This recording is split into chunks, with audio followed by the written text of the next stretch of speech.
আগামী ১ মাসের মধ্যেই কিন্তু প্রধানমন্ত্রী আবাস প্লাস যোজনার টাকা দেওয়ার কাজ শুরু হয়ে যাবে, আর এই নিয়ে কিন্তু কেন্দ্রের তরফ থেকে নির্দেশে চলে এসেছে। এবার আমরা দেখে নেব যে আবাস প্লাস ঘরে কত টাকা দেওয়া হবে, কারা কারা পাবেন এবং কোন কোন জায়গায় দেওয়া হবে। তো এখানে আনন্দবাজার পত্রিকার একটি আর্টিকেল দেখতে পাচ্ছেন, যেখানে লেখা হয়েছে আগামী মাস থেকে আবাস প্লাসের টাকা তৎপরতা তুঙ্গে 2 জেলায়, অর্থাৎ 2 জেলায় কিন্তু আগামী মাস থেকেই আবাস প্লাসের টাকা দেওয়ার কাজ শুরু হবে। তো বিস্তারিত আমরা দেখে নেব এখান থেকে। তো তারপর দেওয়া আছে আগামী মাস থেকেই আবাস প্লাস প্রধানমন্ত্রী আবাস যোজনা প্রকল্পের পরবর্তী সংযোজন প্রকল্পের উপভোক্তাদের ব্যাংক অ্যাকাউন্টে বাড়ি তৈরির টাকা দেওয়ার কাজ শুরু হবে। কেন্দ্রের নির্দেশ, এই টাকা পাওয়ার 3 মাসের মধ্যে কিন্তু বাড়ি বানানোর কাজ শেষ করতে হবে।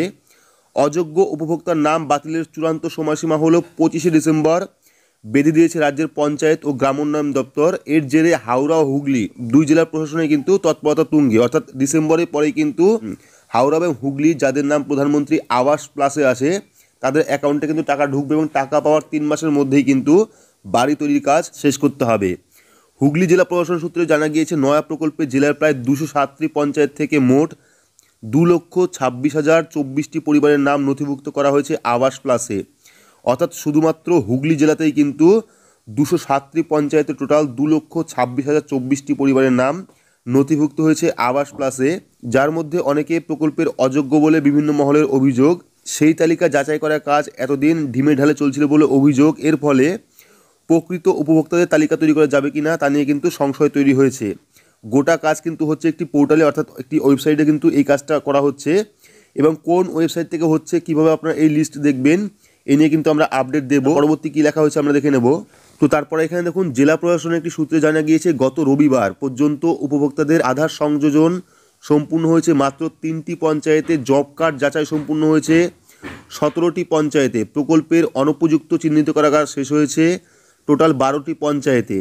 তবে জেলা প্রশাসনের এক কর্তার দাবি, কাজে জোর দিতে বলা হয়েছে সমস্ত স্তরে, ফলে সময়ের মধ্যেই কিন্তু অনেকটা কাজ হয়ে যাবে। কেন্দ্রের নির্দেশ অবশ্যই পালন করা হবে।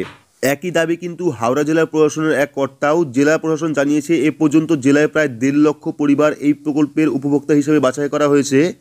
প্রতিটি ব্লক প্রশাসনকে বলা হয়েছে তারা যেন 9 ডিসেম্বরের মধ্যে বিভিন্ন পঞ্চায়েতে গ্রামসভার বৈঠক ডেকে তালিকা অনুমোদন করিয়ে তার নির্দিষ্ট পোর্টালে আপলোড করিয়ে দেয়। অর্থাৎ এই লিস্ট কিন্তু আপনারা অনলাইন থেকেও দেখতে পারবেন। কীভাবে দেখবেন বলছি।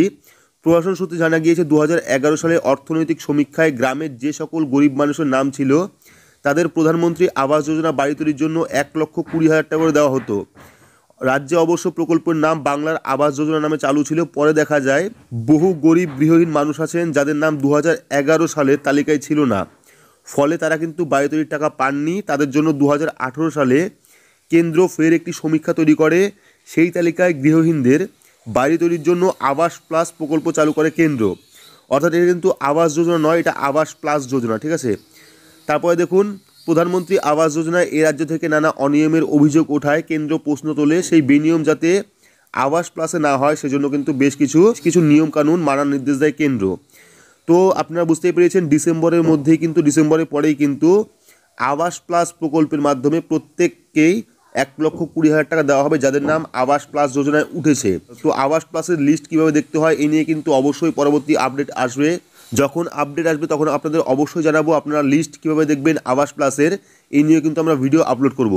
তো এই ছিল আজকে ছোট্ট একটি আপডেটটি আপনাদের কেমন লাগলো অবশ্যই কমেন্ট বক্সে কমেন্ট করে জানাবেন। ভিডিওটি ভালো লাগলে লাইক করবেন, চ্যানেলটিকে সাবস্ক্রাইব করে পাশে রাখা বেল আইকনটি প্রেস করে নোটিফিকেশন অল করে রাখবেন, সবার সুবিধার্থে ভিডিওটি শেয়ার করবেন।